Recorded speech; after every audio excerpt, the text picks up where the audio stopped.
अस्सलामु अलैकुम वरहमतुल्लाहि वबरकातुह। आजकल बल्दियाती इंतखाबात का माहौल है और कुछ ही अरसे में इंशाअल्लाह मुल्की इंतखाबात भी वजूद में आएंगे और उसकी भी चर्चा आप सुनेंगे। हम में से बहुत से लोग वोट देते आए हैं, हमारे आबा व अजदाद भी वोट देते आए हैं और देते चले जाएंगे। लेकिन वोट असल में है क्या, वोट की हैसियत क्या है, वोट की अहमियत क्या है, वोट देने के बाद नताइज क्या मुरतब होंगे, उसके समारात क्या होंगे, ये सारी चीज़ें हम इससे नावाकिफ़ और इससे नाबलद हैं कि वोट असल में है क्या चीज़ और इसकी अहमियत क्या है और वोट देते हुए किन चीज़ों का ख्याल रखना चाहिए और किन किन चीज़ों पर नज़र रखनी चाहिए, ये सारी चीज़ें देखना हमारे लिए ज़रूरी है। तो सबसे पहले तो ये चीज़ समझ लीजिए कि वोट की तकरीबन 3 से 4 हैसियतें हैं। पहली हैसियत वोट की ये है शहादत की, गवाही की, कि आप वोट जब दे रहे हैं तो गोया आप अपने उम्मीदवार, जो मुंतखब उम्मीदवार है, उसके बारे में गवाही दे रहे हैं कि ये अमानतदार, दयानतदार, मुखलिस, सादिक, अमीन और इस मनसब का अहल है जिसकी वजह से मैं इसको वोट दे रहा हूँ। तो आया जब आप वोट देंगे तो गोया कि आप इस बात की गवाही दे रहे हैं और उस पर फिर गवाही वाले हुक्म और असरात भी मुरतब होंगे। यानी कि अगर आपने झूठी गवाही दी तो कुरान और हदीस के नज़दीक ये बदतरीन जुर्म है और गुनाह कबीरा में इसका शुमार होता है कि अगर आपने झूठी गवाही दी।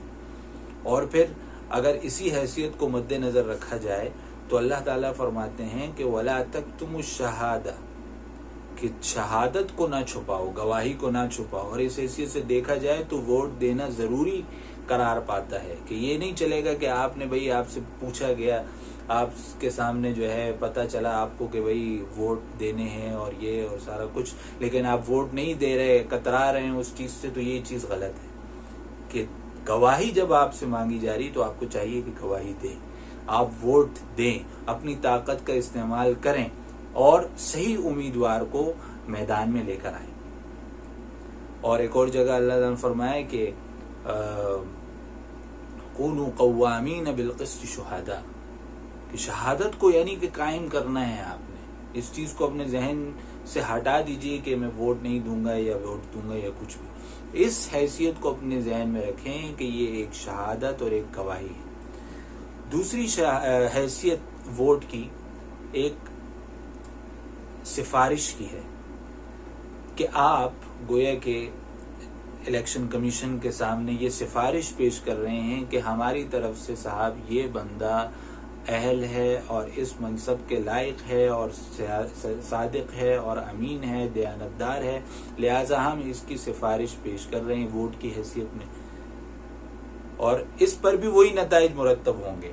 कुरान में मन यशफा शफाअतन हसनतुन यकुल लहू नसीबुम मिनहा व मन यशफा शफाअतन सय्यतुन यकुल लहू किफ्लुम मिनहा, कि यानी कि अगर किसी ने अच्छी चीज की सिफारिश की और अच्छे बंदी की सिफारिश की तो उस पर उसको भी अजर मिलेगा, उसमें उसका भी हिस्सा होगा। और अगर किसी ने बुरी शख्स की सिफारिश की, बुराई की सिफारिश की, तो फिर उस पर जो असरात मुरतब होंगे, जो नताइज मुंतज होंगे, उसका भी वो हिस्सादार होगा।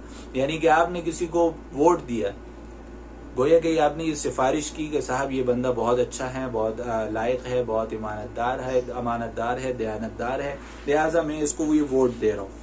अब पता चला कि साहब ये तो अच्छा आदमी नहीं है, तो वो जो भी बुराई के काम करेगा, जो भी चोरियां करेगा, जो भी करप्शन करेगा, जो भी घपला करेगा, उन सारी चीज़ों का जिम्मेदार वो वोटर भी शुमार होगा और वो वोटर भी उसके जुर्म का बराबर का शरीक होगा कि उसने इसकी सिफारिश की कि साहब ये अच्छा बंदा है। तो ये चीज़ अपने जहन में रखें कि किसी को भी अगर वोट दें तो उसकी अच्छे तरीके से छानबीन करें और सारी चीज़ों को अपने सामने रखें। तीसरी हैसियत वकालत की है कि आप अपनी तरफ से अपना जो कैंडिडेट है, जो उम्मीदवार है, उसको अपना वकील बना रहे हैं कि भाई हम तो ये काम नहीं कर सकते, लेकिन हमारी तरफ से आप ये सारे काम सर अंजाम दीजिए। तो गोया कि आपने वकील बना दिया, और वकील जो काम करता है वो मुअक्किल उसमें बराबर के शरीक होता है। तो गोया कि जब आपने एक वोट दिया और उस शख्स को अपना वकील बना दिया, तो वो जो भी काम करेगा उसमें आप भी बराबर के शरीक होगी। चौथी हैसियत एक राय की सी है कि गोया के इलेक्शन कमीशन पूरे मुल्क को अपने एतमाद में लेकर आपसे ये एक राय मांगता है कि आप हमें बताइए कि हुकूमती अराकीन जो हैं कौन कौन से होने चाहिए आपकी राय में। जब आप वोट देते हैं तो गोया कि आप एक राय दे रहे हैं, एक मशवरा दे रहे हैं। और हदीस में आता है अल-मुस्तशारा मुअतमनुन, कि ये जो सिफारिश और ये जो राय है, ये जो मशवरा है, ये एक अमानत है। और अमानत जिससे मशवरा तलब किया जा रहा है वो अमानतदार होता है, यानी उसके ऊपर ये जिम्मेदारी होती है कि वो सही चीज का मशवरा दे। अगर आपने गलत मशवरा दिया तो उसके गुनाह में भी आप शरीक होंगे। और एक और चीज समझ लेनी चाहिए कि हदीस में आता है कि अल मजालिसु बिल अमाना, कि मजलिस की जो बातें होती हैं ये अमानत होती हैं। जब आपने वोट दिया तो गोया कि आपने एक अमानत इलेक्शन कमीशन को दे दी। अब आप बाहर जाकर इस बात का चर्चा मत करें कि मैंने फलां को वोट दिया है, फलां को वोट दिया है, फलां को वोट दिया। क्यों? क्योंकि ये तो अमानत आपने दी। अब आप बाहर जाकर लोगों को बताएंगे तो वो एक फसाद का सबब बनेगा और उसका पेशखेमा साबित होगा, जिसकी वजह से आप देखते हैं कि बहुत बड़ी लड़ाइयाँ झगड़े होते हैं, बल्कि खानदानों में तो बाइकआउट हो जाता है कि साहब हम इस पार्टी के साथ थे और इसने किसी और को वोट दे दिया। तो ये भी एक अमानत है कि आपने खामोशी के साथ बस उस कमरा इलेक्शन में जाकर वोट देना है और वोट देकर खामोशी साथ लेनी है कि साहब मैंने जिसको भी वोट दिया बस मेरा और अल्लाह का मामला है। तो इसको आप एक किस्म की इबादत समझिए। एक तो ये कि शहादत का मर्तबा अगर उस हैसियत से देखा जाए तो ये गवाही है।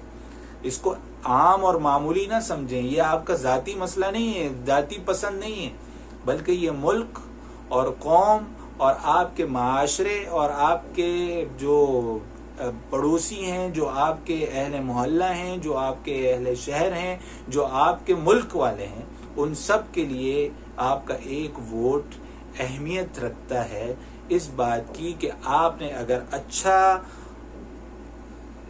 उम्मीदवार मुंतखब करके असम्बली में भेजा तो उसका नतीजा क्या होगा, और एक बुरे शख्स को भेजा तो उसका नतीजा क्या होगा।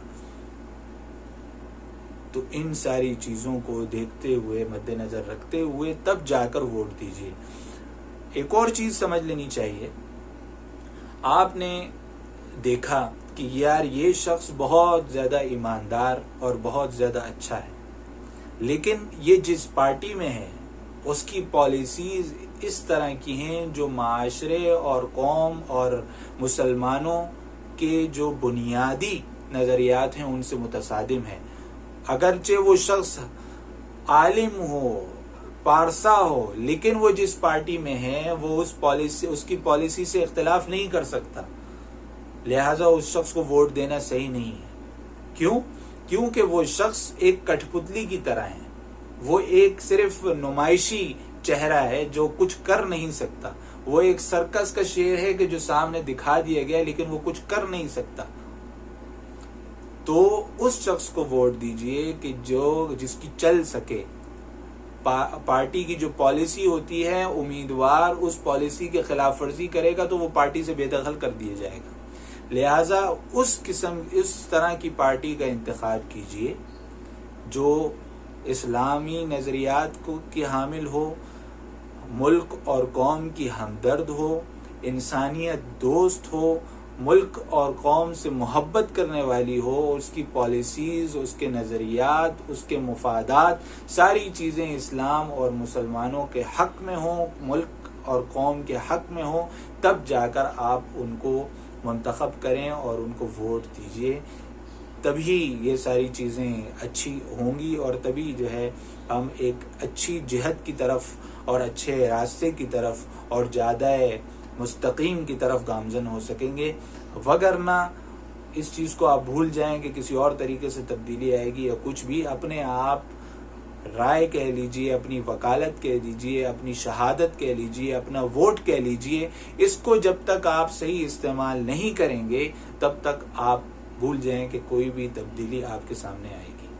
अपनी पसंद को साइड पर रखिए, अपनी चाहत को साइड पर रखिए, सिर्फ कौम और मुल्क और मिल्लत के मफाद और उसके बेहतरी को देखिए और उसके मुताबिक वोट दीजिए।